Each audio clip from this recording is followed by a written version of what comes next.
Olá, sejam muito bem-vindos a mais um Papo Show. Eu me chamo Ana Carolina Grins e sou a host desse podcast. O objetivo do Papo Show é deixar um legado para as próximas gerações, contando histórias que inspiram, encorajam e emocionam. Lembrando que a primeira temporada do Papo Show é com as gerações da Picadilly. E eu tô muito feliz, especialmente nesse episódio, porque eu tô com um convidado muito especial. Meu pai querido, Paulo Eloy Grins. O meu pai, ele é filho, então, de Almiro Grins e Erna Grins, e é o filho caçula de 3 irmãos. Ele vai contar tudo pra gente, como que foi ser o filho caçula. Ele é casado com Regiane Grins, com quem ele vai completar 50 anos de casados em breve. Mês que vem, dia 27 de julho, né, pai? Isso. É pai de Ana Carolina Grins, Ana Paula Grins e Ana Clara Grins. Como é que tu tá? Tá confortável, pai? Muito confortável. Tá feliz? Feliz. Partindo do convite, partindo de ti, a gente fica feliz, né? Quero te agradecer de coração por ter aceito esse convite de estar aqui batendo esse papo. Tu sabe o quanto tu é uma inspiração para mim, para tantas pessoas. E queria te dizer que essa iniciativa aqui, tu foi uma grande inspiração para mim, porque eu adoro ouvir as tuas histórias. Eu sei que tu adora contar também, tem tantas histórias, porque assim como o vô, os teus irmãos, tu dedicou uma vida a esse negócio, né, pai? Exatamente. E são tantas histórias lindas que eu penso, puxa, essas histórias me inspiraram e também precisam inspirar outras pessoas. Então eu tenho certeza que essas histórias aqui realmente vão inspirar muitas pessoas e esse momento aqui vai cumprir com o propósito dele. Então vamos começar a falar da tua carreira? Vamos. Acho que nós vamos ter que fazer mais de um podcast, pelo jeito, porque tem tantas coisas, né, pai, para contar. São tantos anos. 51 anos de Picadilly. Dentro da empresa Picadilly. Dentro da empresa. Com quantos anos tu começou a trabalhar aqui, pai?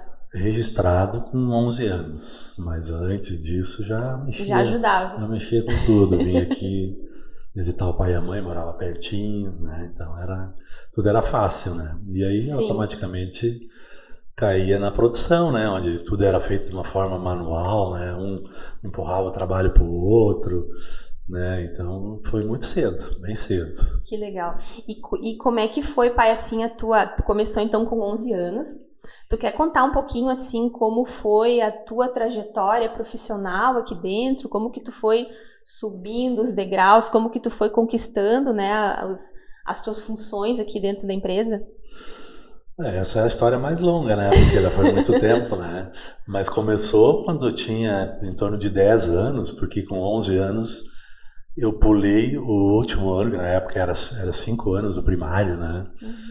E os alunos que tinham nota acima de 9, então modestamente eu tinha, né? Uhum, era um aluno dedicado. Podia pular o 5º ano e ir para o 1º ano do ginásio, né? Mas o objetivo era poder trabalhar de dia, né? Não só porque eu tinha boas notas, eu fui atrás disso para pular e poder trabalhar de dia, porque eu já trabalhava no período que eu não estava na escola. Uhum. Eu vinha aqui na fábrica, o pai me ensinava alguma coisa, tinha que pegava os cortes na costura, isso eu me lembro que era a primeira coisa que eu fiz. Pegava os cortes pronto e levava para os montadores, né? Porque era tudo sentado no colo, com preguinho na boca, né? Batendo sapato, né? Aí houve uma evolução, né? Daí eu pegava, o pai disse, mas então, já que tu dá os cortes para eles, vai ali no formeiro, bota no cavalete as formas, né? Que eles vão precisar de acordo com os cortes, né? E também pega as palmilhas e bota junto, daí eles não precisam ficar levantando para pegar as formas, né? Pô, que evolução, né? E aí foi, né? E nesse período, isso eu fazia já antes de ser inscrito na empresa, então eu já estava inserido no negócio, né? E aí as palmilhas eram recortadas à mão, porque não tinha exatamente igual a forma como é hoje, né? E aí eu aprendi já desde cedo como era difícil agradar a todos, né? Porque sempre tem design, sabe que um modelo é mais difícil de produzir que o outro, né? Com certeza. Aí eu já tinha que cuidar para não dar 2 modelos difíceis para o mesmo montador a fio, né? Tu tinha que ir intercalando. Eu tinha que ir intercalando, né? Então para mim foi ótimo isso, que eu aprendi a conhecer as pessoas, né? Ô Paulo, agora tu tá me dando 2 a fio que são mais difíceis, porque eles trabalhavam por peça, era tomado nota, número de pares, né? Aí Sim, eu que tomava tudo nota na manual. ficha deles, né? Tantos pares e tal, né? Então, claro que quem ganhava os mais fáceis fazia mais rápido, mas nem sempre eu tinha 2, um fácil e um difícil para cada um. Às vezes eu tinha que dar 2 difíceis, mas também acontecia que tinha que dar 2 fáceis, né? Mas foi um aprendizado muito grande, né? Imagino. E aí foi que eu pulei para o ginásio, aí eu vim para o escritório, né? Aí eu fazia. O Adair era faturista na época, já trabalhava no escritório. Fiz um curso de datilografia, né? De aprender realmente a escrever sem olhar, né? Foi fantástico, né? Aí eu fazia as minutas de despacho para as transportadoras. Cada nota eu sabia que tal, essa era a transportadora Expresso Rio Grande São Paulo, Transporte Sapiranga, Novo Hamburgo. Eu fazia, né? Mas isso não me ocupava o dia inteiro, né? Sempre dava uma escapada para a produção, né? Você gostava da produção? Gostava. E aí foi que eu fui começar a estudar em Sapiranga, né? De noite. Nem existia a RS, né? Era tudo por dentro de Parobé, Ararica, Sapiranga, né? A gente saía daqui às 6:30 da tarde. Era a única colher de chá que meu pai me dava. Eu podia parar às 5:30, porque o horário era às 6. Estudar. Porque eu ia estudar. Ia em casa, tomava banho e ia ali na ponte, esperar a Kombi que levava a gente, né? Então nós era uma Kombi cheia, né? Aí eu me formei em 69 em técnico em contabilidade em Sapiranga. Daí eu estava dentro do escritório ainda, daí eu fui para contabilidade, junto com o Hugert, né? Eu fazia todos os lançamentos e o Hugert fazia a parte final da contabilidade. Aí foi que o pai do Renato, que cuidava da produção, quis parar, né? Aí, quem vai para a produção agora e tal, né? E aí eu já estava antenado. Já estava de olho. Estava de olho, né? E aí foi o seu Oswaldo Neri comentando com meu pai confiava muito nele, disse, agora eu vou ter... Porque tu não convida o Paulinho, né? Olha que legal assim. Isso. Todo mundo tem um padrinho, né, pai? Eu sempre digo que ele foi meu mentor, né? Que bacana. Daí o pai veio e me disse, eu vou, né? Eu podia ter ficado numa minha zona de conforto, né? Mas não, fui para produção. E aí fiquei, eu tenho assim um orgulho muito grande de dizer que eu tinha feito uma viagem, eu e o Tiburcio, para Pirmasens, na Alemanha, que era a maior feira de máquinas para calçados do mundo, né? Todo mundo, as empresas de máquina para calçados do mundo inteiro lançavam naquela feira as máquinas. Daí nós via a primeira esteira automática, né? Que não era daquelas de empurrar com a mão um para o outro, né? E aí logo a Master de Novo Hamburgo, né, começou a fazer essas esteiras. E daí botou numa primeira FIMEC. E aí fui no cara era amigo nosso, ele ia junto naquelas feiras, né, claro. Ele era o mais interessado. E aí eu sei que ele, segundo eles, na época, a terceira esteira que eles fizeram completa veio para cá, no prédio ao lado ali. E aí, na sexta paramos, no fim de semana desmontamos toda aquela velharia que tinha, né? Né? Foi desmontada e foi montada a nova. Mas as máquinas ficaram tudo paradas em volta, né? E eles me prometeram que segunda de manhã, bem cedinho, eles estariam aqui para me ajudar a colocar as máquinas na posição certa, né? Aí era 7 horas, era 7:30, 8 e nada. Aí liga essa esteira aí, né? A forma, a palmilha, e daí nós fomos botando. No primeiro dia, nós fizemos 3 vezes a produção que fazia na esteira manual. Nossa, que emoção! No primeiro dia foi... Triplicaram o volume. Triplicamos, e aí, 3, 4 anos... Isso foi que ano, pai? Ana, isso foi no início dos anos 80. Fim dos anos 70. Fim dos anos 70... entre 70 e 80. Então foi um marco na produção isso. Foi. Imagina. E as esteiras, daí foi para a esteira de costura. Esteira de costura, botava a caixa na esteira e mandava para a costureira, e ela costurava aquele talão, botava de volta, né? Daí disse, não, mas aí foi. Aí veio a fita também, né? Para botar em fita, né? Aquilo também dobrou a produção da costura, né? E aí chegou um período que o Tiburcio era comprador, né, e designer, estilista, né. ele não dava mais conta de fazer as duas coisas. Aí coincidiu que o Renato estava trabalhando como revisor de companhia de exportação, então ele tinha pego uma bagagem boa de produção, de qualidade, principalmente. Veio e queria voltar para Piccadilly. Mas, bom, tirar o Paulo da produção, que está tudo a milhão, né? Vamos botar, então, acho que o Renato pode voltar, mas aí meu pai não abria mão, como que eu acho que deveria ser até hoje. Alguém da família, como uma empresa familiar, cuidar das compras. Então, Paulo, tu não quer ir para as compras? O Renato vem para a produção e já tinha o Gilberto também, né? Aí o Renato vem para a produção e tu vai para as compras. Pronto, pode ser, né? Conhecia os fornecedores, tudo, né? Visitava eles eventualmente por causa da matéria-prima e tal, né? Fui para as compras.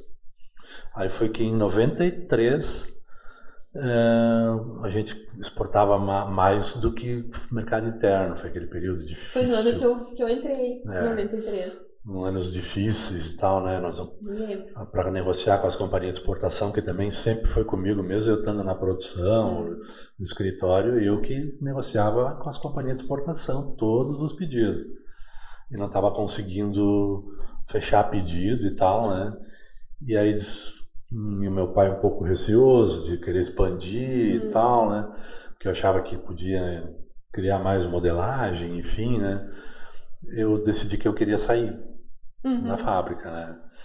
Aí chegou no mês de novembro, eu lembro assim, mas fosse ontem, né?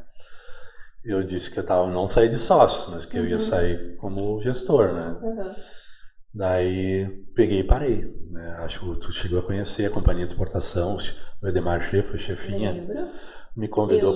Elan. Era o nome da companhia. Ele me convidou para trabalhar com eles. Daí ele disse, Paulinho, descansa um mês, porque dezembro é um mês que as coisas não fluem muito, né? Começa em janeiro. Aí foi que numa reunião de diretoria eles decidiram que o Hubert era para vir lá em casa falar comigo, se eu mesmo queria sair, né? Aí eu disse, ele veio lá em casa, ligou, né? Não, pode vir sim. Aí ele foi lá, assim, eu fui incumbido de falar contigo para ver o que tu quer para ficar na empresa. Eu disse, como assim? Não, o que tu quer para não sair? Para mim, pessoalmente, eu não quero nada. Eu quero ter o poder de tomar decisões sem ter que pedir a benção de todo mundo, né? Autonomia. Autonomia.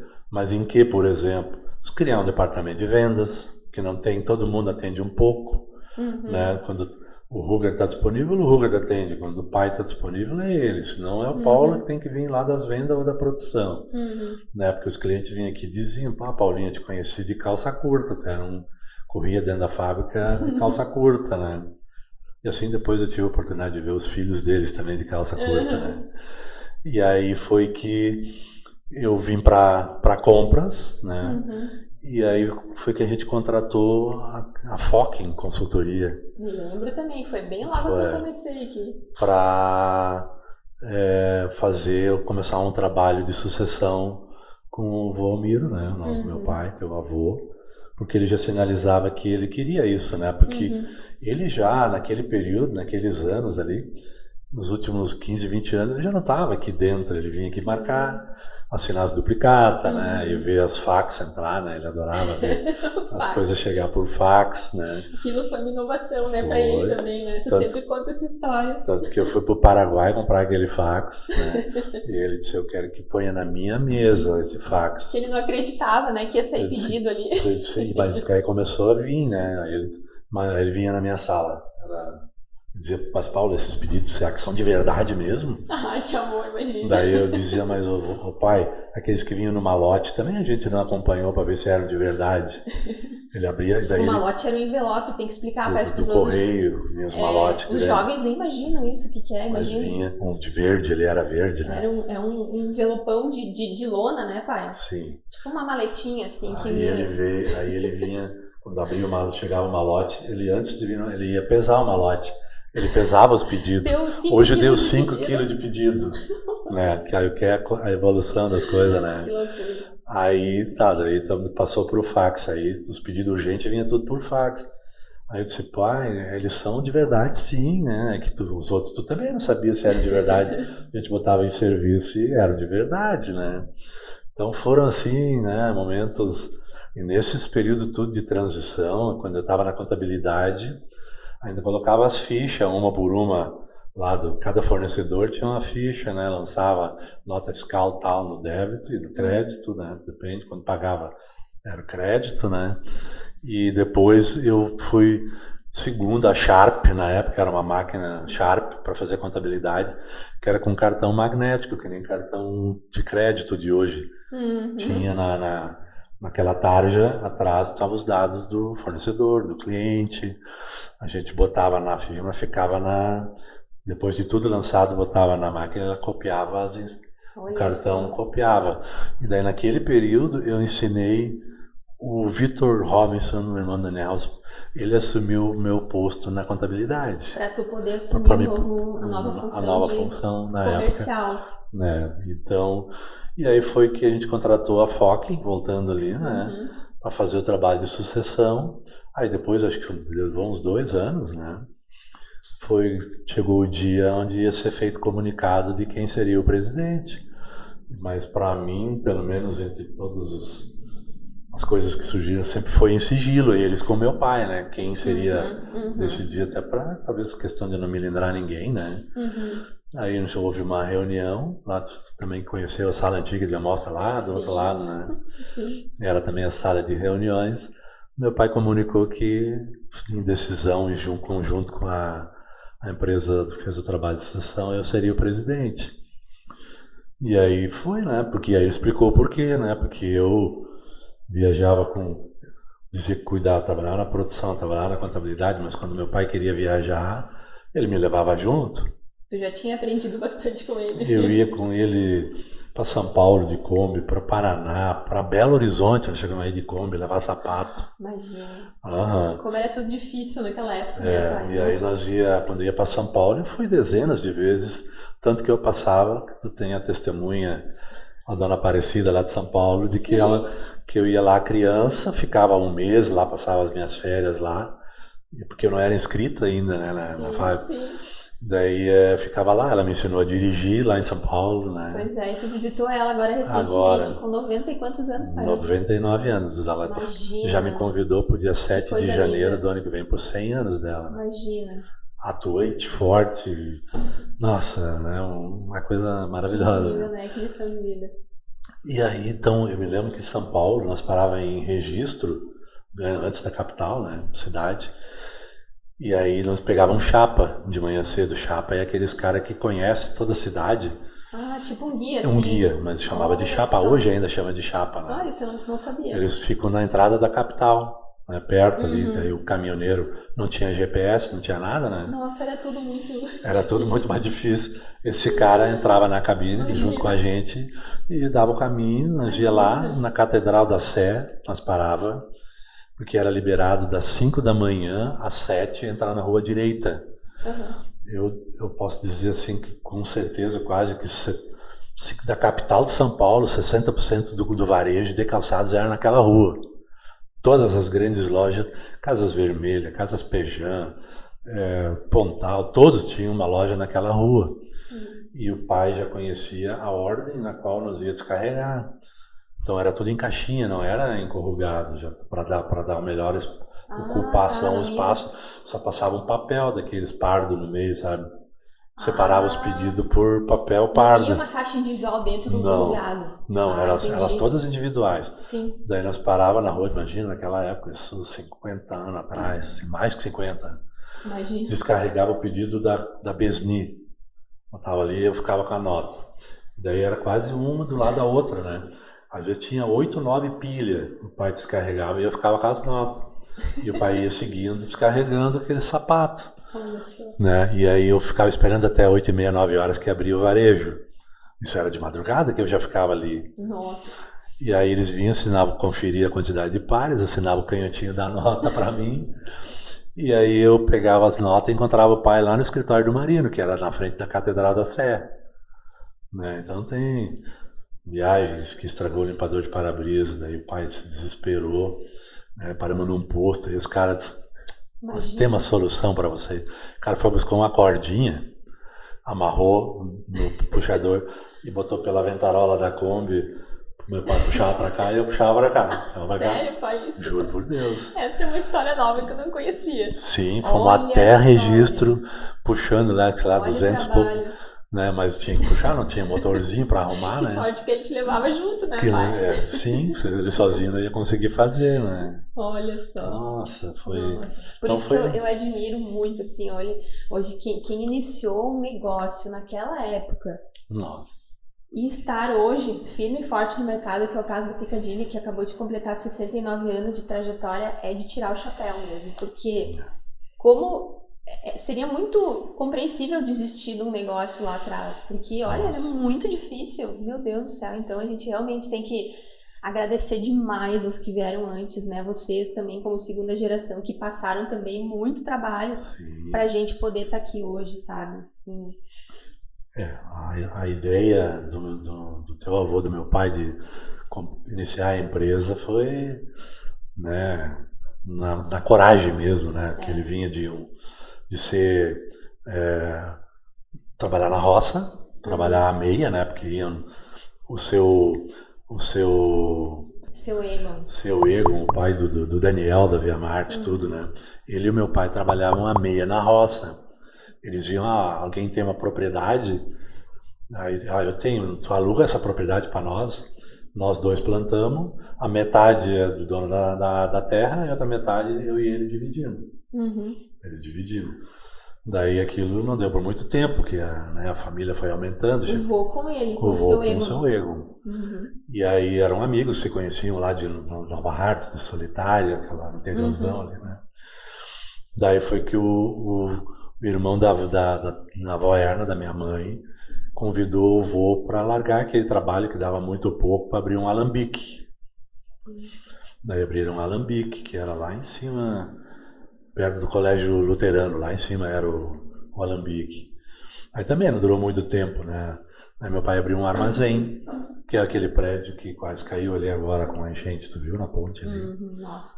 Né? Era ali do lado da casa onde eles moravam quando eu nasci.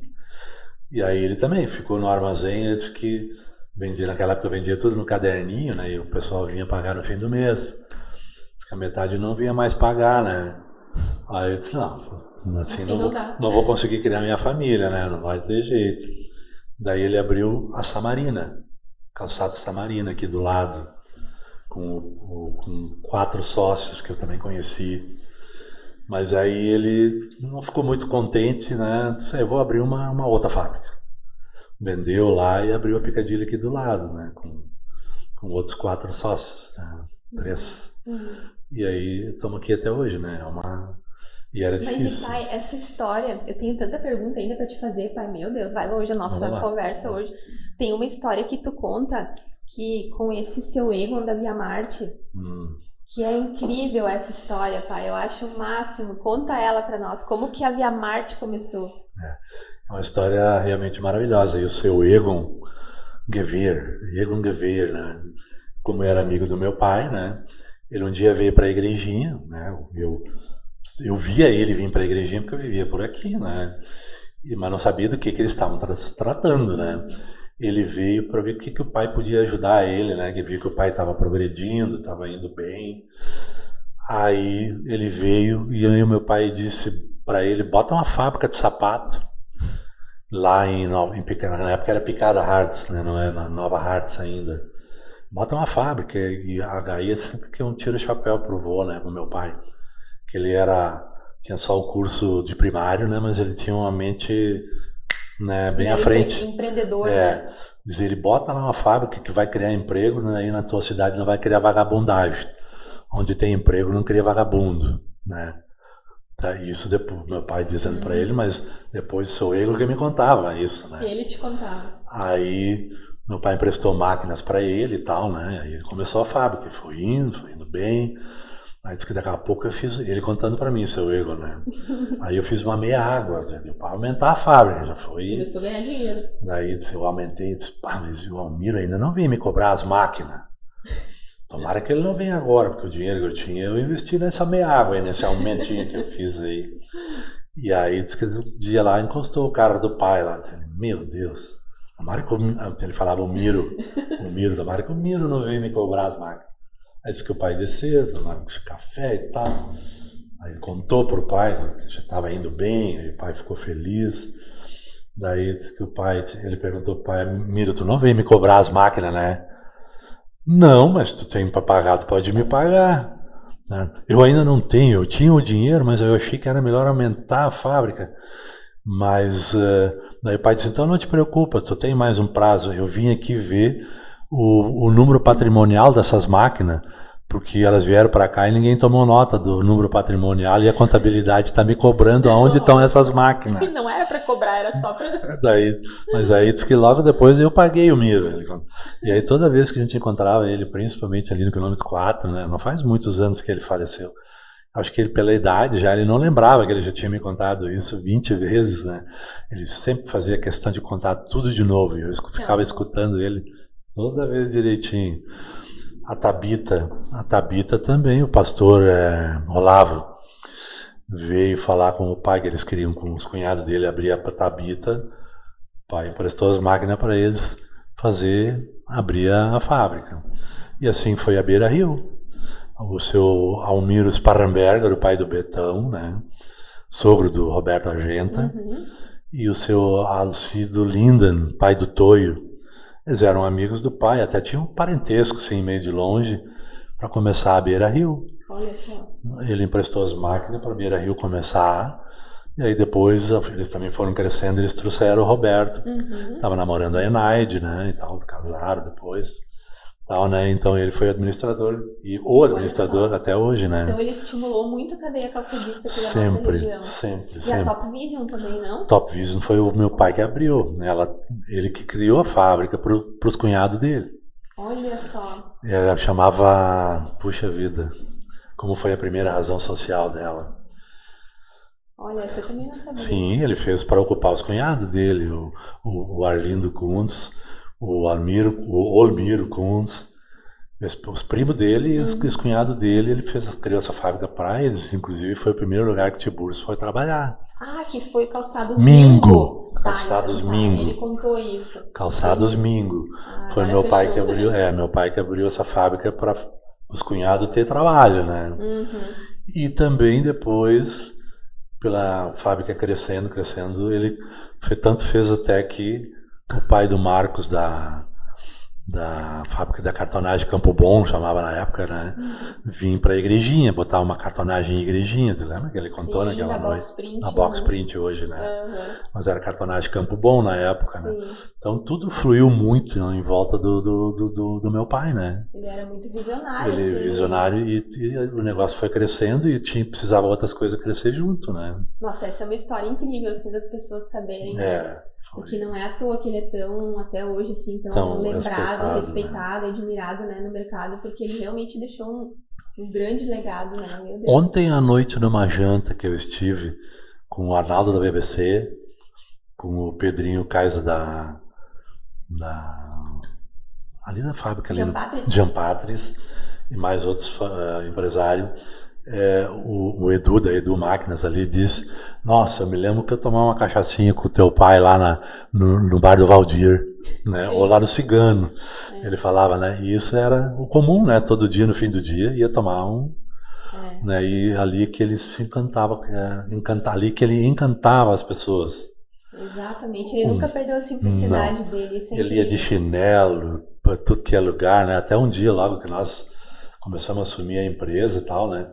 Aí o pessoal dizia, vocês são muito diferentes do Almiro, o Almiro vinha de chinelo. Daí eu disse para essa pessoa, parece que foi ontem, eu disse, cara, se eu for de chinelo para a fábrica hoje, ou de bermuda, que nem meu pai ia, eram outros tempos. Hoje eles vão dizer, esse cara tá quebrando, né? Tá indo, né? A visão é diferente, né? Mudou completamente, mas eles falam isso até hoje, né? É verdade. E a última que alguém me contou, eu estava tomando uma cachaçinha com teu pai lá depois do expediente lá que os funcionários tudo iam junto, né? Todo mundo junto, enchia o bar, inclusive eu, né?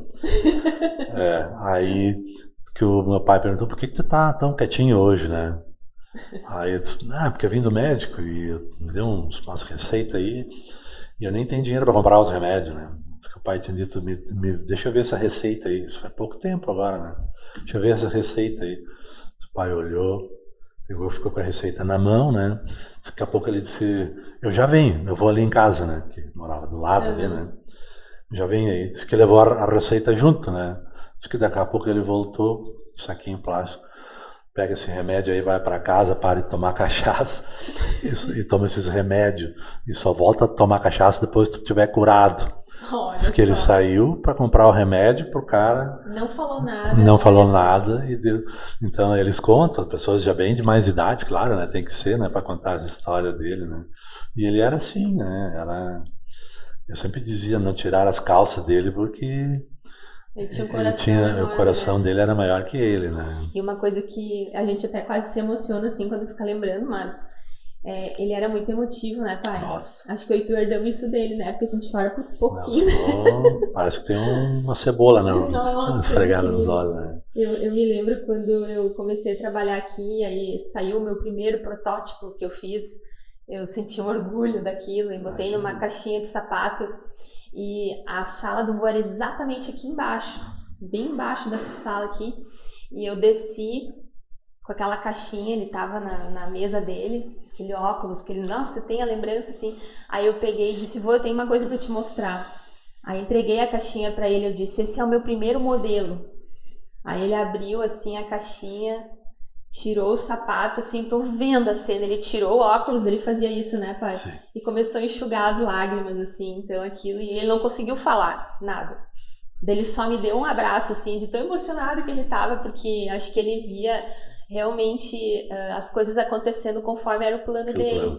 Porque ele tinha esse plano, né, de deixar um legado pra família, pra comunidade. Sim, eu sempre falo pros meus irmãos, né, às vezes o objetivo dele era criar uma empresa para a família, para o bem-estar da família, né? Não tinha outra razão, né? Era isso, né? E essa emoção dele nesse teu dia foi porque só nascia menina, né? É verdade, Lembra? pai, isso é outra. E aí ele dizia, mas claro, era o pensamento da época, né? Claro, com ele certeza. Dizia, mas quem que vai dar a sucessão de vocês? Porque nasceu tu, nasceu a Micheline. Primeiro a Michi, a primeira Micheline, segunda, depois tu, né? Daí até que veio, acho que foi o Marlon ou o Guto, que é o mais velho, né? Veio o Marlon, depois o Guto. O Marlon meio ano né? depois de mim. Mas daí tu depois, né, disso levar um produto, ele vendo que tu estava trabalhando aqui. Sentiu uma pontinha de esperança, né? Não, aí ele se emocionou e viu que a coisa ia continuar, né? A gente brinca e diz hoje, ele deve estar orgulhoso, né? De ver, né, também as meninas com os meninos, né, tocando o negócio. Então... Mas uma coisa importante, né, que acho que é uma história bonita, o sapato, né, no meu tempo ali dos 10, 11, 12 anos, ele não ia encorrugado embora. Ele era tudo caixa de madeira. Madeira? Madeira. Meu aqui Deus. Na frente, onde é esse prédio aqui, tinha uma serraria. E ela era tipo um compensado, pai? Uma não, coisa assim? madeira, de pinho, Meu de Deus. eucalipto, era tudo de madeira. E essa serraria ficou muito grande. Eu lembro dessa serraria que era onde era o prédio aqui, né? Onde é o prédio agora. Quer dizer, onde é o prédio. Era uma serraria e ela, pela proximidade, ela foi crescendo junto com a fábrica, com a demanda. Olha Eles só. faziam tábuas para casa, né, para ter madeiramento para chalé, mas o objetivo principal deles era fazer caixa de madeira. Essas caixas de madeira, eu trouxe algum carrinho de mão dali para cá. O homem que pregava as caixas, fechava elas porque vinha as tábuas cortadas certinha e as duas bocas, né? Então ela só dava a volta e daí deixava aberta a parte de cima, botava o sapato tudo dentro. Mas por que era de madeira? Porque ele não ia caixinha individual. Não ia, porque ia de trem. De trem, isso também era uma coisa daquela época aqui. O trem passava aqui nos fundos, né? Daí vinha um carroceiro, 2 ou 3 vezes por dia vinha um carroceiro. Daí botava um baita rótulo, colava com aquela cola feita com polvilho, né? O grude. O grude. Colava na parte frontal da caixa e levava com carroça para a estação de trem. O nome desse senhor ele acho que ele era o tio ou o pai dos Bert da parte elétrica ali. Ele chamava Seu Bert. Mas era uma carroça com cavalo, não era com um boi. Com cavalo. E toda a viagem ali, quando eu estava por ali, até a estação de trem, eu ia junto, sentado com ele, né?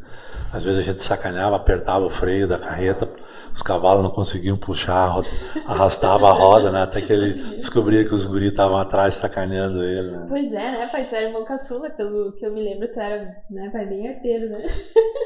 Foi. Eu também posso dizer sem ver, eu fui beneficiado, né? Porque eu nunca apanhei nunca levei uma surra do Valmir. Era coisa de guri, né, pai? As histórias que tu conta, assim, da tua infância, assim, nossa, eu fico horas ouvindo, eu adoro escutar, nossa. Dos trilhos dos trem, né, pai? Aquelas histórias, né? Mas tinha o nosso desejo, não meu só e dos meus irmãos, mas dos guri da mesma idade aqui, era derrubar o trem dos trilhos, né? Imagina! Nós fazíamos... Não tinha celular naquela época, né, pai? Vocês ficavam pensando em outras coisas. Nós nos juntávamos em sábado e domingo e fazíamos uma pilha de pedra em cima do trilho, né? Mas o trem tinha aquele negócio na frente, assim, que chegava derrubando tudo, né? Não adiantava fazer alto ou baixo. Aí nós pegamos uma bicicleta num sábado, fomos para depois de Sander, onde o trilho tinha já uma leve inclinação para começar a subir para Gramado. Ele até na Várzea Grande, ele tinha um lugar onde ele entrava de frente, dava uma ré para subir de novo um pedaço. Ele tinha que fazer em zigue-zague, porque ele não conseguia subir aquilo. Ah, sim, era muito íngreme. Muito íngreme, então era tudo em zigue-zague para ele chegar até Gramado e Canela, onde tem uma Maria Fumaça até hoje ali. Uma pena que não tem mais, até ali ia o trem. E aí nós fomos para lá na parte onde tinha o aclive já para subir. Gastamos umas 10 barras de sabão. Compramos sabão nos botecos e cada um levou sabão junto para passar no trilho quando escreveu o trem patinar, né? Eles podem negócio desse, né? Ai, mas pai, faz parte. Olha só, tu comentou ali do momento que tu assumiu a área comercial e de que entrou aquela consultoria. Uma pergunta que eu queria fazer para ti, que é uma história que tu sempre conta também. Como foi essa passagem do bastão do vô naquele momento? Como que aconteceu aquilo? Qual foi o sentimento, assim, na época? Meu? Primeiro foi de surpresa, né? Porque se imaginava, né, que pela lógica seria sempre o primogênito, né? O mais velho. Mas eu acho que o pai foi inteligente, junto pela assessoria que ele recebeu, porque o Tiburcio era focado na criação, né? O Adair era um interno, ele tinha departamento pessoal, área financeira, né? Ele não poderia se dedicar, porque quando eu passei, para mim foi confortável ser presidente. Eu não precisava me preocupar com a área financeira, porque sabia que eu tinha um irmão ali cuidando, né? Nunca iria acontecer nada de errado.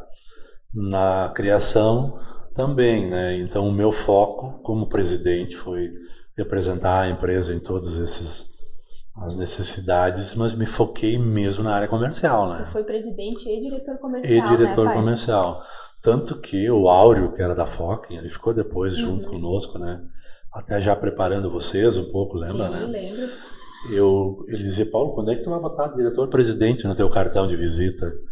Aí eu disse, eu não gastei ainda os antigos e tudo, né? Eu tinha dizendo, mas tu é diretor-presidente, bota. Eu disse, cara, para mim a denominação do que eu sou na empresa não muda para mim, né?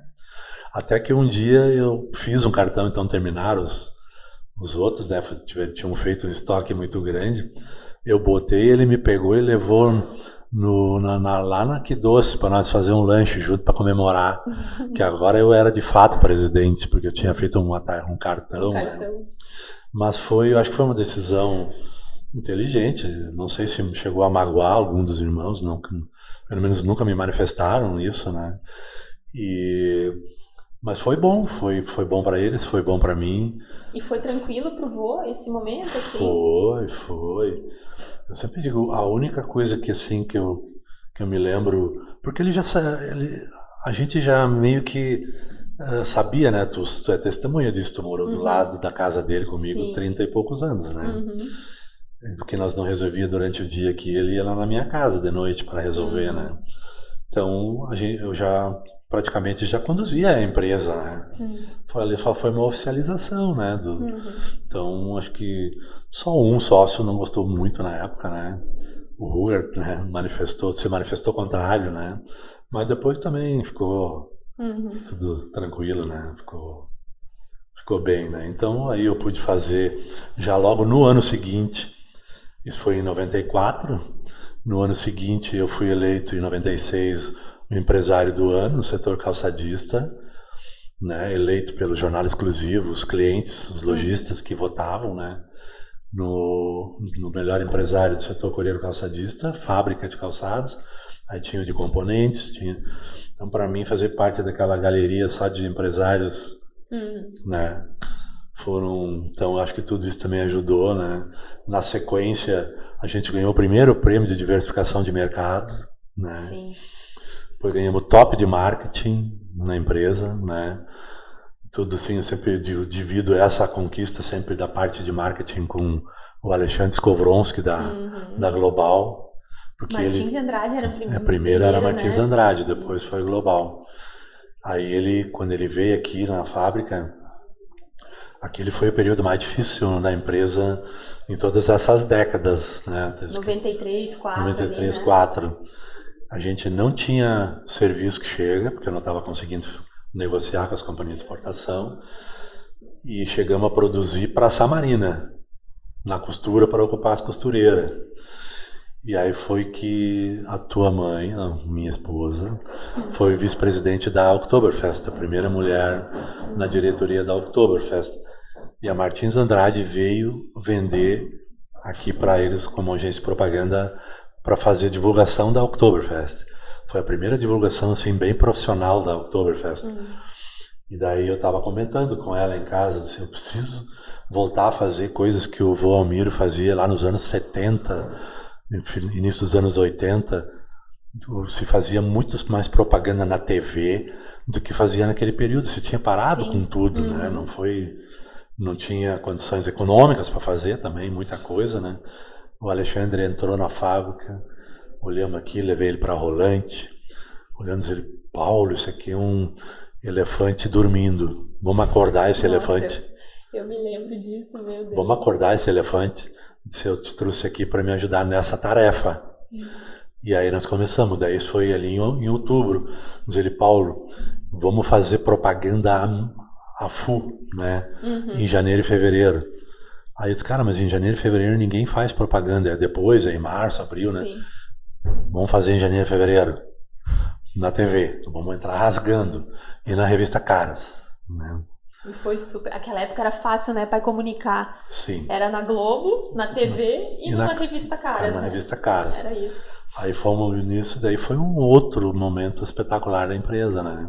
Foi assim, né, pai? Foi uma loucura. Lançamento de foguete, né?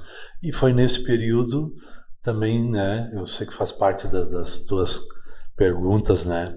Que então em 94 chegou o Plano Real, né? Sim, que foi um momento difícil, né? Foi aquela 94 até o final dos anos 70, 90, onde quebraram centenas de empresas de calçados que exportavam muito, porque o dólar foi parar lá embaixo, né? E quem tinha contrato assinado tinha que entregar o sapato. Então, em vez de ganhar, vamos supor, 40 reais pelo par, passou a ganhar 22, 23. Tinha que entregar, era prejuízo. Imagina, tinha um fechado câmbio, né? Tu esperava ganhar 2 e ia ganhar 80 centavos por dólar, né? Que loucura, né? E aí, então, de novo que eu digo, que Deus também sempre nos acompanhou. É verdade. Sempre esteve conosco. E aí, porque eu não tinha conseguido fechar pedido para quê? Né? Exato. Daí eu fui na sala do meu pai e disse, pai, eu não faço mais exportação private label, né? A gente não é o dono da fábrica, a gente estava na mão desses caras, né?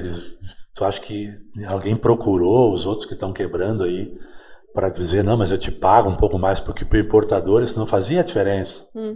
Ele podia pagar os dois, né? Aumentar o preço. Quem se ferrava era a fábrica. Eles não ajudaram nenhuma. Daí o pai disse, bem assim, faz o que tu acha melhor, filho, né? Olha só. E daí foi isso na época das companhias de exportação. Isso em 93, 94. Isso, e eu tenho uma surpresa pra ti, pai, sobre isso. Eu queria te mostrar já que eu tava esperando tu falar das companhias de exportação, porque eu quero te mostrar um vídeo que a gente encontrou por aí, ó, dá uma olhadinha. Putz, com a companhia de exportação. No famoso terraço da Picadilly, onde aconteciam os almoços, os churrascos, né? As confraternizações com os clientes. Olha só que legal. Tu deve saber quem são eles, eu não... Todos. Olha ali o filho do... Olha aquele menino, quem é, pai? É o filho do irmão do Valdemar. Meu Deus, o Jorge, pai, o Xuxa. Ô pai, olha eles com uma câmera, aquelas descartáveis. Olha Kodak. que loucura, gente. Olha ele. Cabelo pretinho, né, pai? Ali. Olha só, putz. Olha só. Nesse período aí, tu tá ali, tu tava quase finalizando. Pai, é 84 ou 85, a gente olhou no... Imagina só que relíquia, né, esse vídeo. Isso era todo o pessoal da Elan, na companhia lá. E pai, tu comentou que teve um momento então importante de que a Picadilly vocês decidiram parar de produzir para as companhias de exportação, e então a partir dali a Picadilly passou a produzir 100% marca própria. Como que foi isso? Isso foi uma decisão difícil, mas baseada naquilo que a gente tem que aprender com a dor, né? Diz que a dor ensina a gemer, né? No momento mais difícil, talvez, de todo o setor calçadista foi ali, né? E pela dificuldade que a gente tinha, porque mesmo o revisor de companhia tinha que mostrar serviço, né? Eles vinham, a gente tinha um lote de couro pronto, né? A gente tinha o consumo que ia consumir para aquela quantidade de pares, né? E aí ele vinha com um modelo, uma amostra, e vinha comparar com o lote. E ele, para mostrar serviço, muitas vezes, não digo sempre, né? Ele tinha que dizer que aquele lote de couro não estava bom. Aí foi que nós devolvia, às vezes, aí até que do Curtume Biller disse para mim e para o Edson, eu não fiz nada nesse lote de couro de vocês, eu devolvi assim como ele veio, que pela nossa, porque o Curtume também ganhava uma cartela, uma prova. Daí diz ele assim, vamos ver o que ele vai dizer amanhã. E aí no outro dia ele veio e disse, tá bom esse lote, agora sim, né? E era o mesmo couro? Era o mesmo couro. Aí eu comentei com o Edson, isso aí não dá mais, cara. Tá, vamos ver que daí no lote seguinte veio de novo aquela mesma reclamação. Daí eu disse, Edson, agora tu manda só a nota fiscal de volta para o Curtume, pede para o Curtume tirar uma nota amanhã e o couro fica aqui como do jeito que ele tá. Aí o Edson até sugeriu, vamos trocar ele do lugar, porque se ele vem amanhã e vai ver que tá aqui no mesmo lugar, ele disse, não, ele vai ficar aqui, deixa aqui onde ele tá. Ele veio no outro dia, disse, agora sim, né? Daí foi que eu disse para ele, vocês estão de brincadeira, vocês estão as fábricas tudo tendo prejuízo pelo valor que o dólar ficou com a chegada do Plano Real, e eu vou falar com meu pai, a gente não vai mais exportar, a gente vai terminar esses pedidos que tem aqui, que era pouca coisa ali, porque não tinha fechado nada. E aí foi que eu fui no pai e ele disse, então faz o que tu achar, filho. Daí então agora nós vamos exportar a nossa marca própria, que já era um sonho meu antes, tanto que no final dos anos 80, nós patrocinamos esse glossário técnico, né, eu tinha um desse em 6 idiomas, então foi a Picadilly que na época patrocinou esse, né? Olha tudo só. Em inglês, espanhol, para iniciar essa internacionalização. Iniciar essa internacionalização da marca. Nossa. E veio para cá e vinha todas as sextas-feiras a professora Jussara Petri. Olha só. Tu não pegou, né? Não, isso não, mas esse livrinho aí eu tinha uma cópia, tu deu uma para mim desses. Eu dei uma para ti, exatamente. E isso também foi depois para todo o setor calçadista, porque era um momento que as empresas brasileiras, o mercado interno brasileiro estava fraco, né, mas estava exportando muito, mas com o dólar passando para aquele valor, era impossível continuar exportando, né? Então a gente fez essa manobra e aí foi que eu comecei. Eu tinha uma amizade muito grande com o pessoal da Apex, tu lembra também, né? Uhum. Tanto que eles fizeram uma campanha imensa para mim, primeiro para mim fazer parte da diretoria da Apex E depois o Alexandre, aquele que era secretário da presidente Dilma, era o presidente da Apex, ele queria que eu fosse o presidente da Bicalçados, lembra?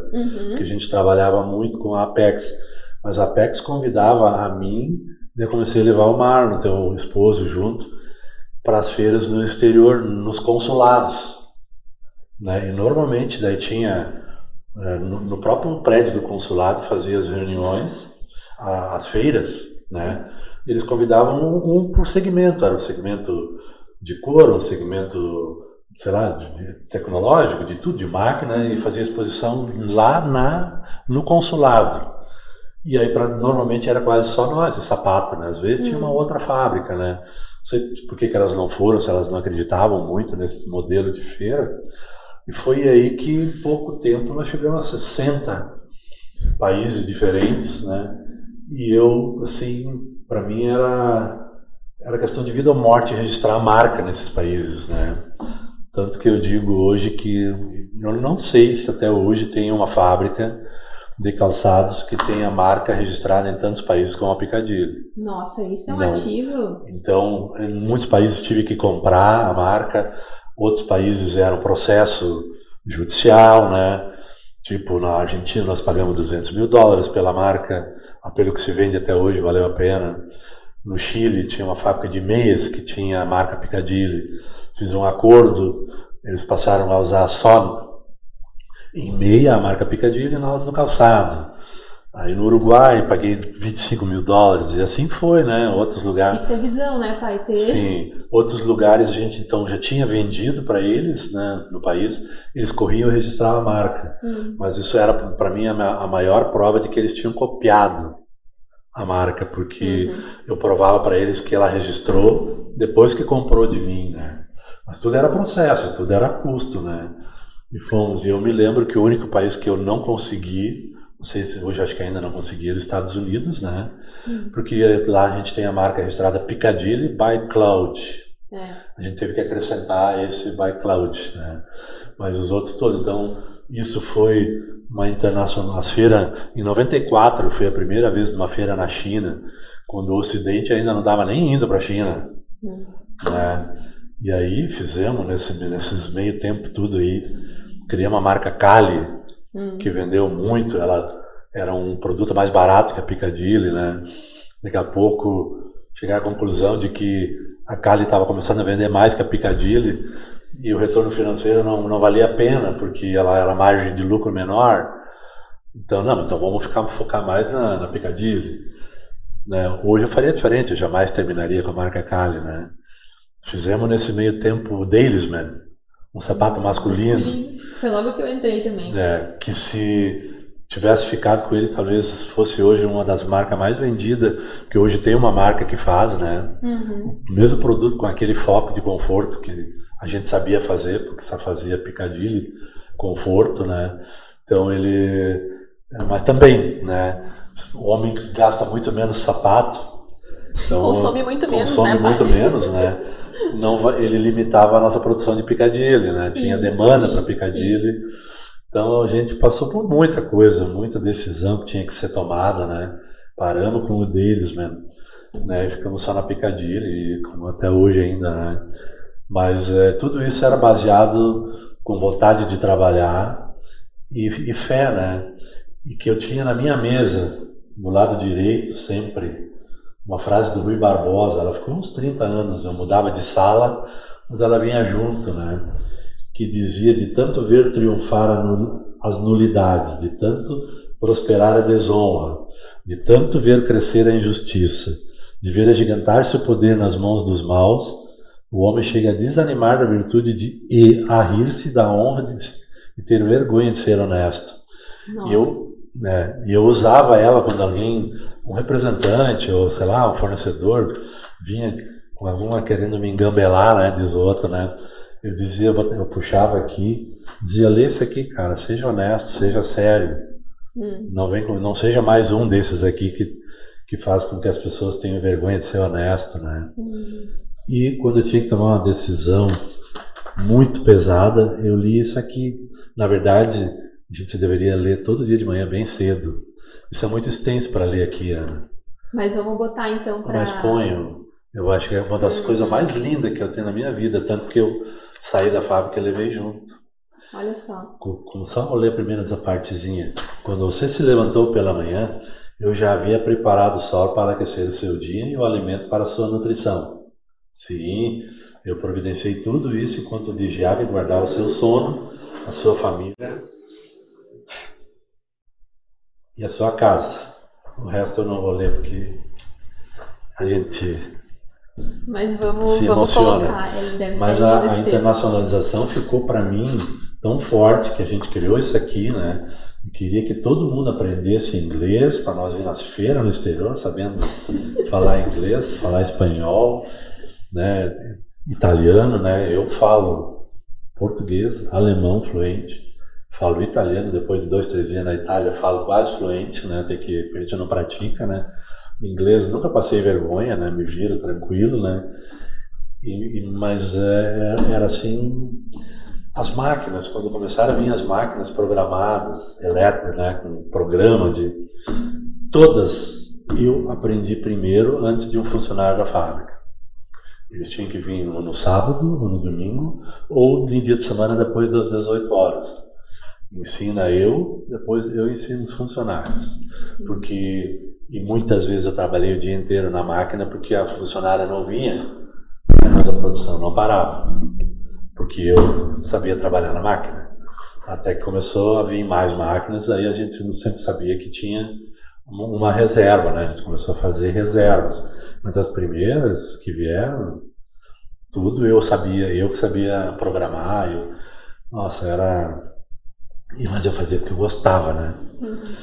Uma coisa que eu tava me lembrando aqui, pai, quando eu comecei aqui na Piccadilly, tu lembra como eu era tímida? Nossa, eu era um bichinho do mato, meu Deus do céu, na minha fase da adolescência ali, nossa, eu tinha medo de cumprimentar alguém que eu não conhecia, ou ter que dar a mão pra alguém, aquilo pra mim era a morte quase, né?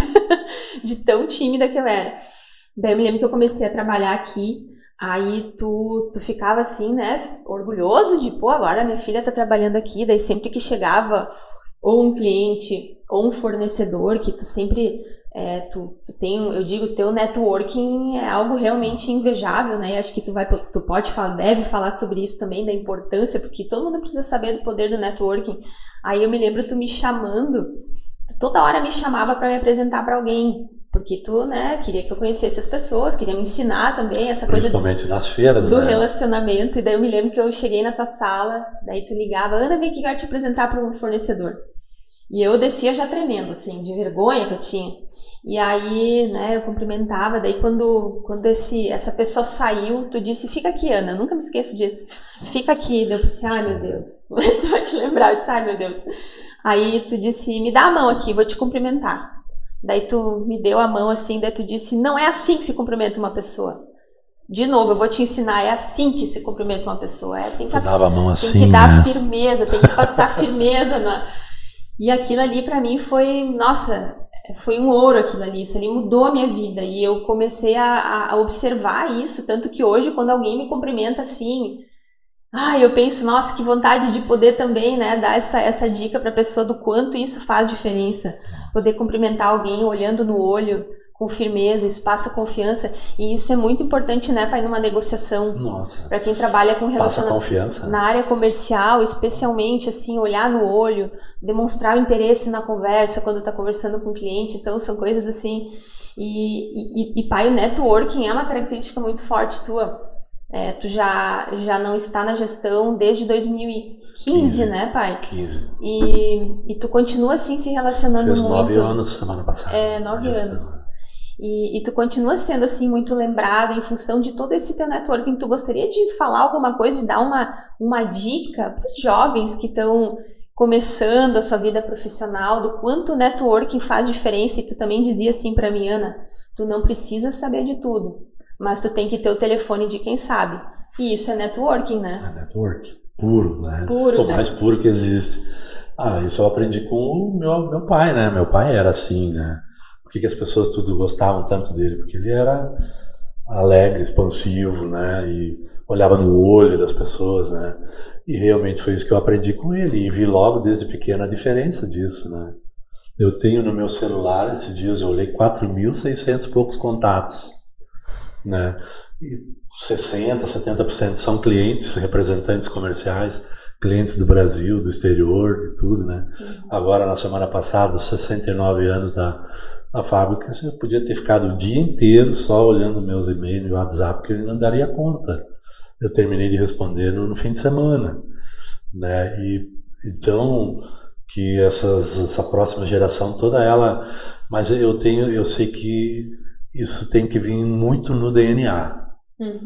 Isso não se fabrica, né? A pessoa tem que ter na veia a capacidade de ser tem que simpático, gostar, tem que gostar daquilo que está fazendo e gostar de se relacionar com as pessoas. E isso para mim ainda hoje é a coisa que mais eu curto, né? O relacionamento, onde tu chega, tu é reconhecido. Acho que tanto eu como o Tiburcio e o Adair também conseguimos isso, né? Mas o networking, meu Deus. Isso traz tantas oportunidades também de negócios. Mesmo até outros negócios, não só esses. Eu que como não estou na gestão agora, se não fosse o meu networking, as oportunidades do meu negócio de imóveis que aparecem, né? Outras coisas, investimentos em hotéis, em outras coisas, tudo que eu tenho, né? É puro networking, né? Alguém que me conhecia indicou, ou eu indiquei alguém que daí passou para outro, né? Então, acho que networking hoje é 70% a 80% do sucesso de um negócio. Como diz aquela frasezinha, quem não é visto não é lembrado, faz todo sentido também, né? Então, é participar, ter vida social, tem aquela frase que eu sempre te disse, né? De não precisa saber tudo, mas obrigatoriamente tem que saber o telefone de quem sabe. E eu complemento ela com a outra, que para mim eu gosto muito dela também, são duas, né? Que não seja aquele que sabe tudo, mas seja aquele que faz tudo que sabe. Muito boa essa também, muito boa. E aquela que a ação trouxe muito mais riquezas ou oportunidades do que... A inércia, não? A inércia, né? Pode ser, exatamente, com certeza. Isso acho que tem a ver, né, pai, com sair da zona de conforto. Né? Porque hoje, quando a gente fala a zona de conforto, ela é perigosa. Quando a gente não se desafia, a gente as oportunidades tu não vem até ti. Não então vem. É aquela coisa, eu acho que a gente tem que viver sempre querendo ampliar a nossa zona de conforto. Só que num primeiro momento aquilo vira um desconforto, isso é normal. Mas aí a gente vai se desenvolvendo o tempo todo e as oportunidades aparecem, né? Sim, mas eu não posso deixar de falar uma coisa que tu não me perguntou, mas que tu sentiu como filha, né? O tanto quanto eu estive ausente para fazer tudo isso que eu fiz, né? Ausente de família. Com certeza. Né? Porque é uma dedicação completa, quase, né? Então a minha, eu devo 99% de tudo isso que eu consegui fazer esses anos todos a ela. Porque cuidou das minhas filhas. Tu diz da mami, né? Deu apoio, né? Passou. Mas é isso. Ela, grande responsável por ter assumido a parte de esposa, de mãe, né? E eu poder fazer meu trabalho. Por isso que eu aceitei sair um pouco mais cedo da gestão para hoje poder curtir ela.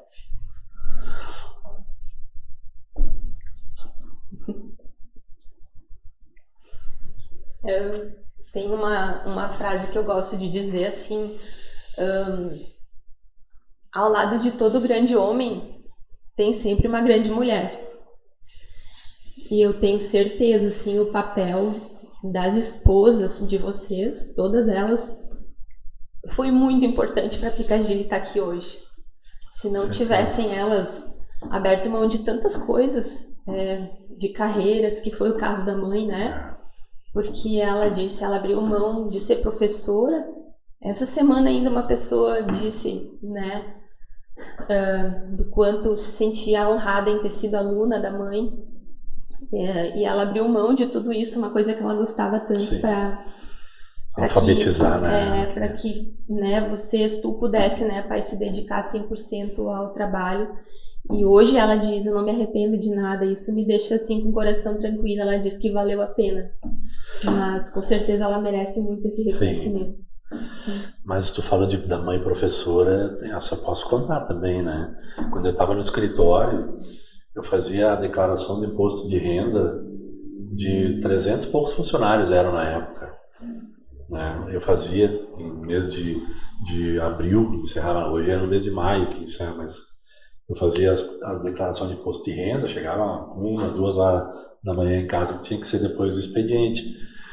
E também, para ajudar na renda nos primeiros anos, eu fui professor de português num curso que o governo lançou que chamava Mobral, que era para pessoas que não tinham tido a oportunidade de estudar quando eram jovens, né?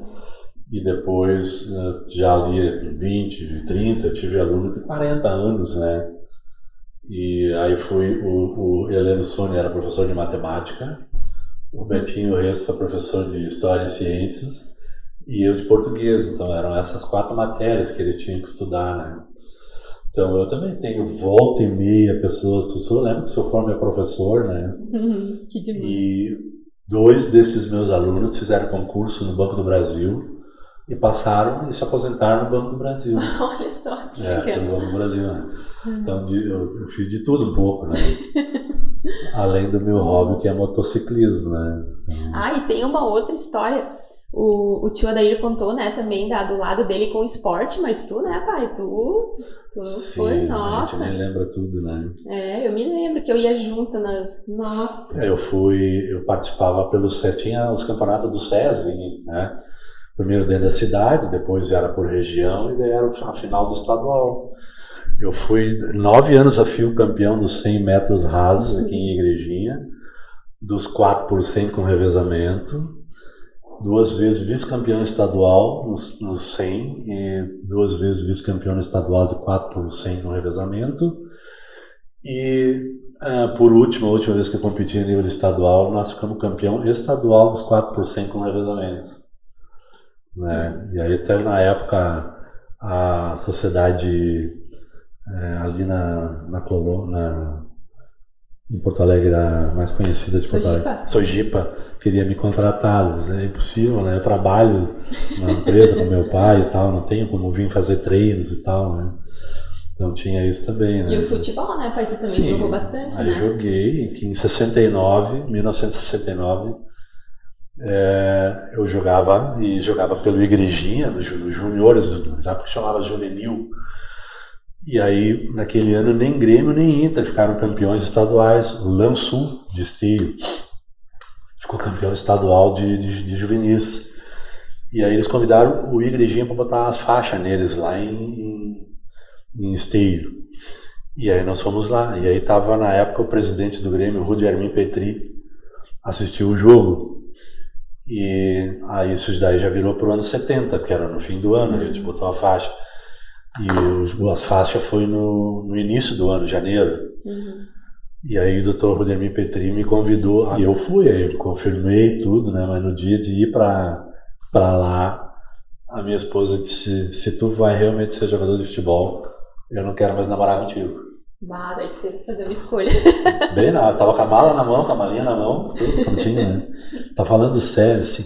Mas por que ela disse? O pai dela tinha sido o presidente do Taquarense. O Taquarense, ali nos anos 60, 70, disputava o Campeonato Gaúcho, né? E ela escutava o pai dela contar em casa o que era a sem-vergonhice dos jogadores, né? Que só queriam mulherengo, não sei o que, aquelas coisas tudo, né? Daí ela disse que ela não queria um marido assim, que nem o pai dela contava que eles faziam, né? Eles saíam nas noitadas com a mulherada e tal, né? Então tá. Liguei pro seu Rudemir Petri que eu não ia, né? E não fui. Aí eu joguei um pouco no Igrejinha, mas o que eu gostava mesmo era futsal, né? E futsal eu tenho 23 medalhas. Olha só. 23 do campeonato do SESI e da época que eu estudava em Sapiranga. O nosso time da nossa série no nosso ano, ficou campeão nos 3 anos que nós estudamos em Sapiranga. Olha só que legal.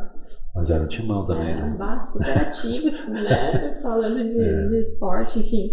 E pai, tu sabe que uma característica muito forte da família, e eu digo, graças a Deus, todo mundo herdou isso do vô e da avó, que é esse coração, assim, essa bondade, ajudar as pessoas, a comunidade. Sim. Toda a família foi muito ativa na comunidade, Oktoberfest, enfim, em todos os sentidos, né? Tu também, pai, foi presidente da Oktoberfest.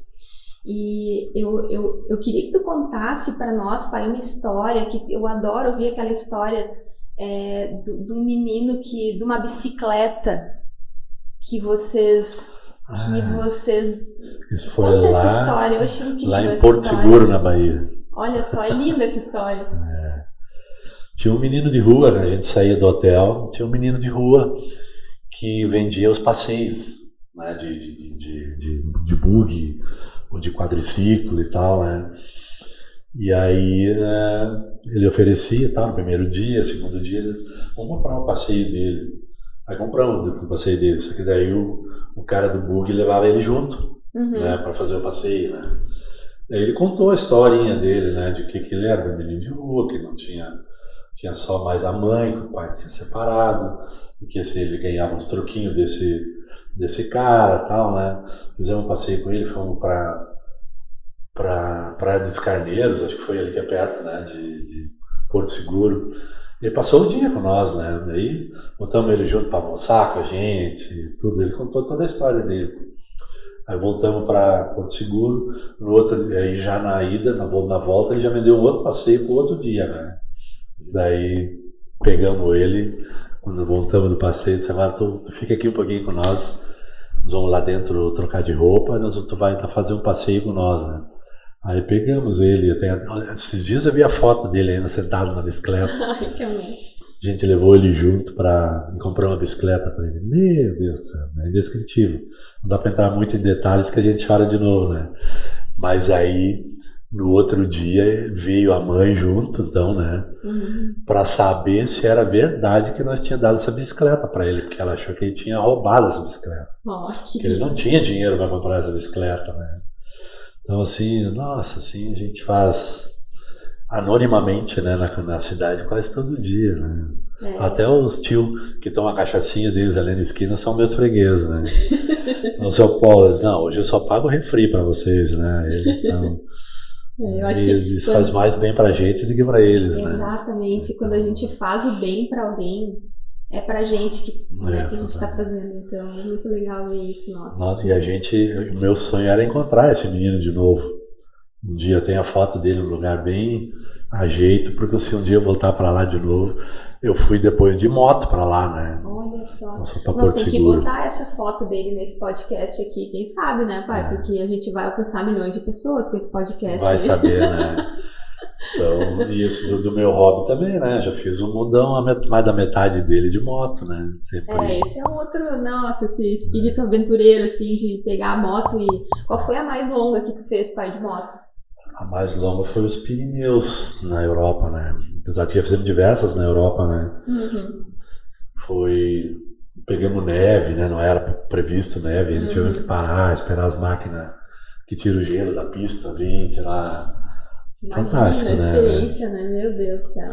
Aí depois outra que fizemos em Portugal, Espanha, toda a volta dentro de Portugal e Espanha, a Rota 66, América do Sul, né? Só falta agora fazer a China e a Austrália, né? E a Nova Zelândia, o resto já foi. Né? Nossa, tem que planejar, nossa. Mas eu não tenho mais parceiro, todos eles não têm tempo, não têm de condições financeiras, porque custa caro, né? Sim. Então alguns não conseguem encaixar o tempo, porque se é para ir para pagar caro, ficar uma semana só andando de moto, não vale a pena. São viagens mais longas, né? São viagens mais longas. Ficar 3 semanas então, é mais difícil, né, pai? E nem todo mundo é aposentado que nem eu, né? Então, eles não têm tempo para fazer, né? Mas eu vou fazer ainda ela. Tem que fazer, na Austrália, com certeza.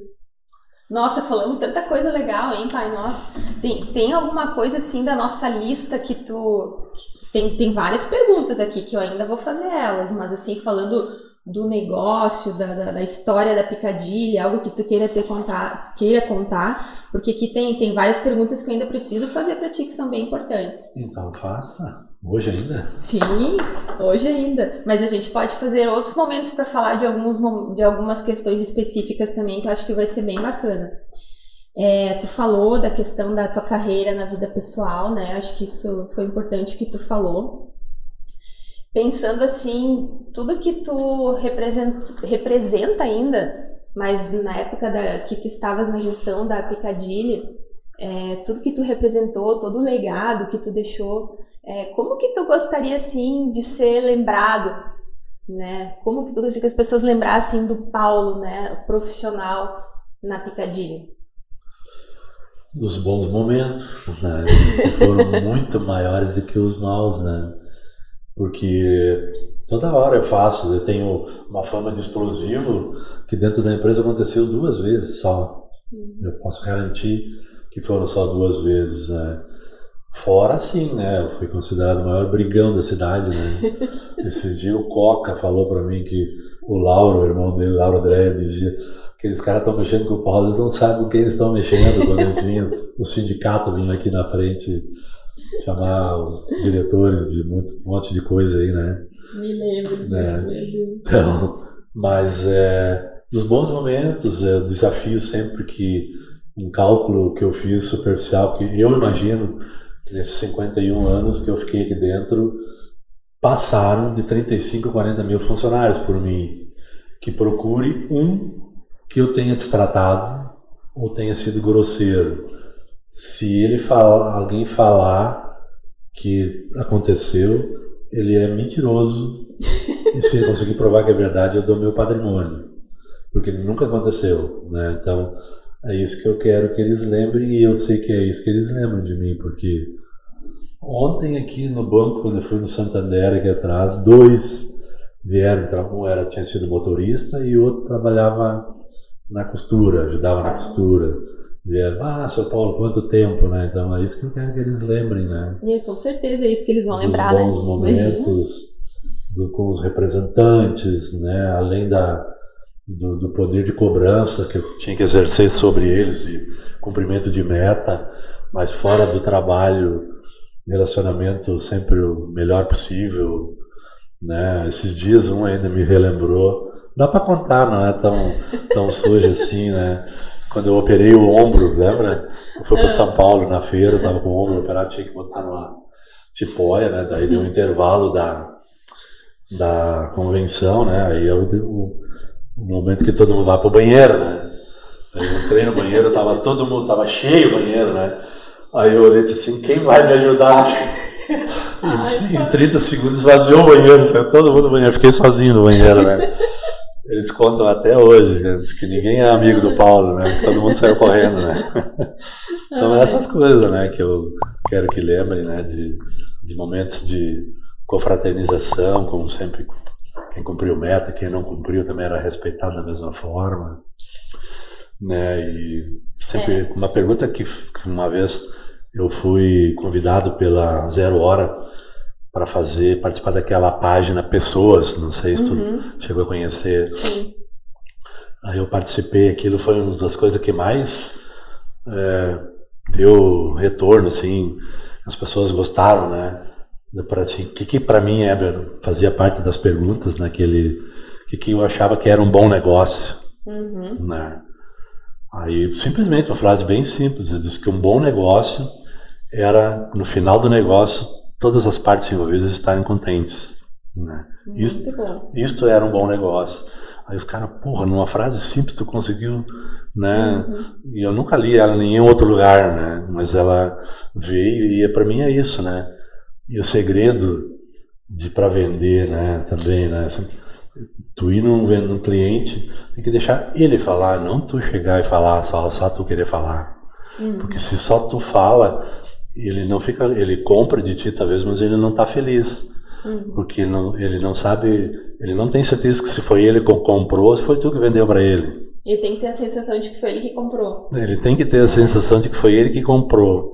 Senão não é uma venda bem feita, que ele ficou feliz, tu ficou, Porque ele fica, pô, esse cara me empurrou uns troços aí que eu não queria, né? Sim, nossa, isso faz todo sentido. Faz. E sabe, pai, nas feiras, tu esteve, né, à frente da área comercial por tantos anos, então, por isso também esse... Mesmo quando eu ainda não era, eu já era. Não era oficialmente, mas nas feiras era eu que puxava, né? Claro, então, assim, tu aprendeu a ter um bom relacionamento, assim, com os clientes. Tu tem alguma dica, assim, nesse sentido, para quem quer seguir uma área comercial, ou quem quer aprender a se relacionar com o mercado? Porque eu acredito que relacionamento faz muitos negócios, né, pai? Relacionamento é muito importante para fazer negócios. Então, tu teria alguma dica nesse sentido? Mas sem relacionamento não se faz negócio nenhum, né? Ninguém te abre a porta se tu não tem alguma coisa que tu já falou com ele, que ele gostou da tua cara, né? Do teu jeito, ou do teu produto, pelo menos, né? Então, e que eu acho que sempre que eu já falo, relacionamento, a pessoa ter facilidade de se relacionar, não se consegue se produzir, ele tem que ter no mínimo 50% na veia, né? Então, mas que aprenda a se relacionar, né? Porque fique atento no que o outro está fazendo, que pode servir de exemplo, né? Tem tantos bons no mercado que a gente pode se inspirar, né? Olhar, né? Nossa, esse agora, relacionamento... que nem agora vocês foram para a feira, eu recebi 200 feedback de que talvez foi a melhor coleção da feira, que foi a da Piccadilly. Parabéns para tua filha, né? Bem, posso te mostrar eles, alguns te mandei, né? Então, isso é relacionamento, né? Com certeza, acho que tu cria esse respeito e essa admiração, e é uma coisa que se constrói com o tempo também. Com o tempo. Não é numa conversa, numa visita. Não. E a gente nunca tem uma segunda chance de causar uma primeira boa impressão, né? É verdade. A gente tem que chegar na primeira, né? Tem com que certeza. ser. E tu já aprendeu isso, tu sabe te relacionar, né? Eu sei. Até um dia eu comentei com a Ana Paula, ela mesma disse como a Ana tem essa facilidade de se relacionar, né, pai? Eu já sou um pouco mais, ela mesma disse pra mim, né? E a da pessoa. Então, às vezes não adianta botar a pessoa errada no lugar errado. Claro, e são perfis, acho são perfis, exatamente. Isso tudo é complementar, assim como, né, vocês irmãos também tinham, né, cada um as suas fortalezas, e é assim que funciona, com certeza. Equilibra, né? O Vomiro teve muita sorte, né? E tu, assim que nem que tu tem uma pergunta que eu vi que tu queria fazer, qual o legado, né? Sim. O legado que nós deixamos foram vocês. Ai, que lindo isso! Mas né? Quem não queria ver, tua que ficou aqui, né? Trabalhou. Eu me lembro, a Ana Carolina, eu disse para ela, quando ela se formou no 2º grau, disse: não, vai fazer um cursinho para fazer vestibular. Eu não, porque ela sempre estava no quadro de honra do IACS como aluna, nota 10. Né? O que adiantou esses anos todos que eu estudei? Eu não preciso fazer cursinho, vou passar direto no vestibular. Ela disse, né? Ela foi, não passou. Não passei. Para casa, ficou uma semana que frustração. Chorou uma semana. Verdade. E daí eu vi no NH, no exclusivo, não me lembro, o José Maria Carrasco, que era um cara que conviveu muito comigo com o Tiburcio. A Ana conheceu e ele foi professor dela. Então, ele começou num novo curso, ele era espanhol, veio para o Brasil já idoso, né? Uma certa idade, mas fez um modelo, ele trabalhava com sapato fino, foi modelista de muitas fábricas, mas ele dava curso de design, né? E aí eu escrevi a Ana, né? Aí eu disse, Ana, porque ela tinha habilidades, ela fazia bijuteria, aí montava uma banca na calçada para vender. A maior cliente dela era minha mãe, a avó dela, né? Que a avó. Comprava as bijuterias que ela fazia para agradar a netinha, né? E ela desenhava, fazia com muita facilidade. Daí eu disse, tu não quer fazer um curso de design? Eu quero. Ela foi, ela ia todo dia para Novo Hamburgo, né? Todo dia, foi 3 meses. 3 meses, né? E nesse meio tempo, o Tiburcio precisou de alguém para trabalhar com ele, que ele também já não dava mais conta. E aí, como o Carrasco era nosso amigo, ele foi primeiro a contar pela ordem, né? Ela estava quase se formando, e o Carrasco chamou a mim e a minha esposa, eu e a Regiane, que ele queria conversar com nós. A gente ficou, o que será que a Ana aprontou alguma coisa lá? Por que ele tá chamando a gente para Novo Hamburgo, né? Fomos lá. Aí ele disse, que chamei vocês aqui para dizer, pela amizade que eu tenho com o Paulo, já fizemos diversas feiras no exterior juntos, que para mim foi uma honra ser professor da Ana Carolina e ela ter sido talvez a melhor aluna que já passou por mim, né? Não, a gente, né, explodiu os botões tudo, né? Chegamos em casa, repor os botões na camisa. E aí foi que, nesse meio tempo, depois o Tiburcio foi procurar o Carrasco se tinha algum aluno se destacando nesse grupo dele que estava se formando, que ele ia precisar de alguém. Daí ele disse pro Tiburcio, mas tu e o Paulo não se falam? Aí eu disse, por quê? Esse dia chamei o Paulo, eles aqui, isso o Carrasco falou para mim, depois o Tiburcio contou um pouco diferente, né? Mas a filha do Paulo, né, se destacou aqui, talvez a melhor aluna que eu já tive, né? Então foi assim, tudo, né, muito... Mas daí o Tiburcio disse, Paulo, deixa a Picadilly pagar o curso da Ana Carolina. Eu disse, não, eu paguei do meu bolso, né? Acho que era $3.000, eu não me lembro, uma coisa assim, né? $1.000 por mês. Eu paguei para ela não ter o compromisso de ter que trabalhar com a Picadilly. Ela vai trabalhar se ela quiser, mas ela não tem compromisso porque não sabe que a Picadilly pagou, porque fui eu que paguei. Isso eu sempre fui muito grata a ti, pai, porque e eu procuro fazer exatamente assim com os meus filhos também, porque eu acho que é por isso que dá certo aqui na Picadilly, essa transição de gerações, porque tu sempre disse isso, faça o que tu quiser. Não vai achar que tem que trabalhar no negócio da família, tu vai trabalhar lá se realmente tu quiser, se tu gosta de fazer isso. Então eu acho que é isso. É muito ruim quando a gente escolhe fazer algo para agradar alguém. Sim. Né? Ou, eu vou fazer porque meu pai quer que eu faça, ou tá fazendo algo que não é o que gosta. Eu acho que isso é uma coisa que a gente tem que levar muito em consideração, quem tá iniciando uma carreira. É realmente pensar se aquilo é o que tu quer. Brilha o teu olho. Porque eu acredito que tudo que a gente faz, quando a gente faz o que gosta, faz com amor, o sucesso é garantido. Tanto que nós temos dentro da nossa família que não quiseram, que nem o Marlon Grins, né? Ele trabalhou aqui, sempre deu o melhor de si, mas ele nunca não foi o que ele gostava, né? E tá fora hoje fazendo o que gosta, né? Eu, a Adair e o Tiburcio foi fácil, né? Era só nós três, um respeitava o outro, me dava uma autonomia, né? Ele tinha cada um no seu setor, né? Né? Então, eu tenho sido muito convidado, em algumas eu aceitei, participar de congressos sobre sucessão, congressos nacionais, por o seu Werner, que fez aqui a transição na nossa empresa aqui, a empresa dele, como era o nome ainda? Werner Bornholt. Werner Bornholt, que é o sobrenome dele, né? É difícil de falar. Ele me convida pela experiência de ter passado por 2 sucessões. No último que eu participei com ele, tinha 397 participantes e 5 painelistas. Eu era um deles, né?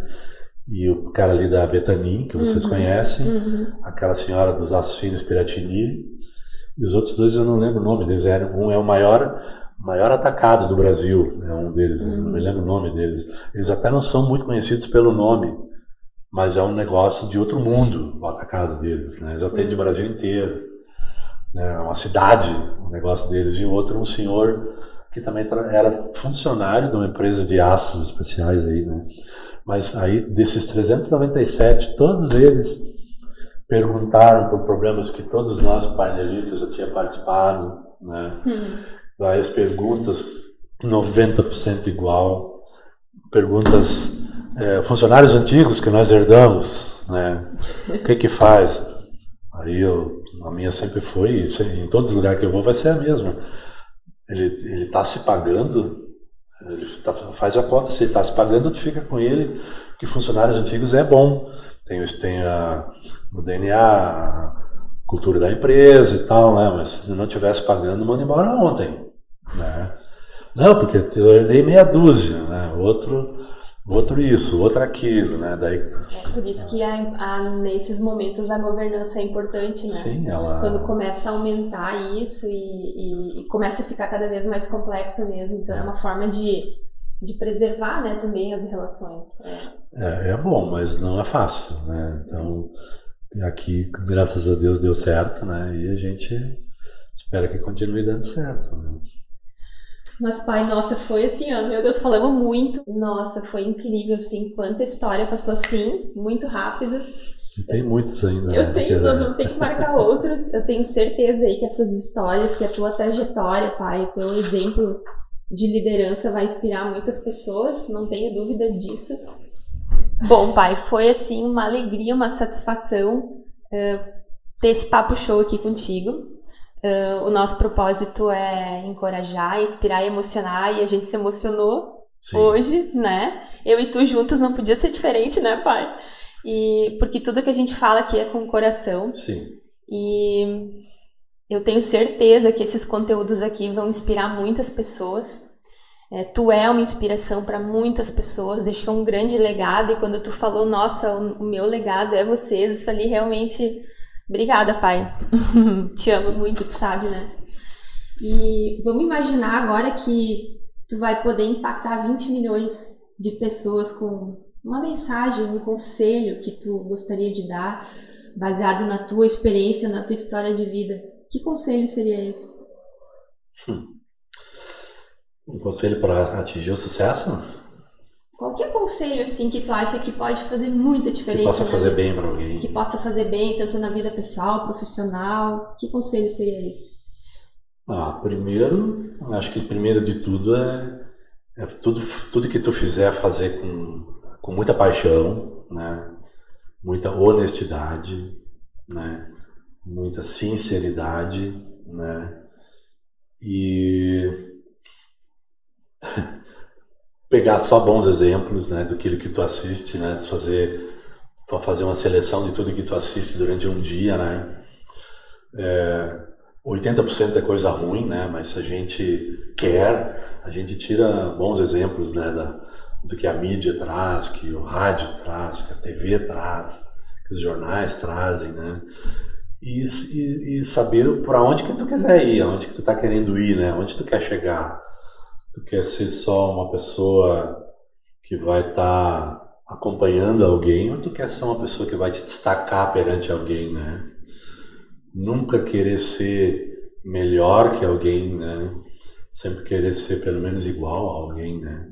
Porque o querer ser melhor faz mal pra gente, né? A gente tem que querer ser igual a alguém, não melhor, né? Acho que isso é uma das coisas mais importantes. E tu observando os bons exemplos, não tem como dar errado, né? Eu tenho aqui, assim, que o Brasil, acho que serve como exemplo, coisas que eu sempre tenho comigo, né? Que um pássaro sentado em uma árvore nunca tem medo do galho quebrar, porque ele confia, a confiança dele não está no galho, mas nas suas próprias asas. Eu sempre acredito em você mesmo, né?